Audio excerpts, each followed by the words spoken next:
ma'lumot axborot hujjatlari, ariza, tushuntirish xati va bildirishnoma haqida gaplashamiz. Birinchi bo'lib ariza haqida gaplashadigan bo'lsak, ariza keng tarqalgan rasmiy hujjatlardan biri hisoblanadi. Ariza muayyan muassasaga yoki mansabdor shaxs nomiga biror iltimos, taklif yoki shikoyat mazmunida yoziladigan rasmiy hujjat hisoblanadi. Ariza asosan qo'lda yoziladi va mazmuni erkin bayon etiladi. Mazmuni va uslubiga ko'ra arizalar bir xil emas. U bir necha so'zdan iborat bo'lishi, masalalar yuzasidan fikr mulohazalar bildirilgan xat tarzida ham bo'lishi mumkin. Shu nuqtai nazardan arizalar sodda va murakkab turlarga ajratiladi. Murakkab ariza matni hajmi katta bo'lishi bilan birgalikda unga ilovalar ham qilinishi mumkin. Arizaning zarur qismlari quyidagilardan iborat.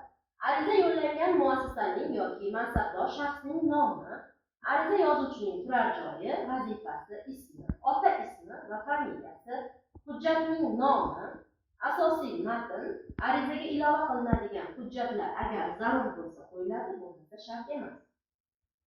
Ariza yozuvchining imzosi, ismi va ota ismi bosh harflari, familiyasi, ariza yozilgan vaqt. Tushuntirish xati xizmat sohasidagi xizmatga aloqador masalani, uning ayrim jihatlarini yozma izohlovchi va muassasa rahbariga yoki yuqori tashkilotga yo'llanuvchi hujjatdir. Tushuntirish xati yuqori tashkilotga yuborilayotganda u ko'pincha biror asosiy hujjatga ilova tarzida bo'lib, mazkur hujjatni umuman yoki uning ba'zi qismlarini izohlab tushuntirib beradi. Tushuntirish xatining zaruriy qismlari quyidagilardan iborat.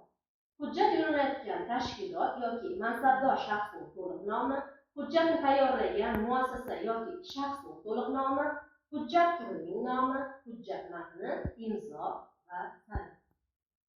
Bildirishnoma muayyan muassasa rahbariga xizmat faoliyati bilan aloqador muhim masalalar yuzasidan yoki yuqori idora mansabdor shaxsga biron bir voqea va hodisa haqida xabar berish zarurati bo'lganda taqdim etiladigan mufassal yozma axborot. Unda odatda bayon qilinayotgan masalalar bo'yicha tuzuvchining takliflari aks ettiriladi.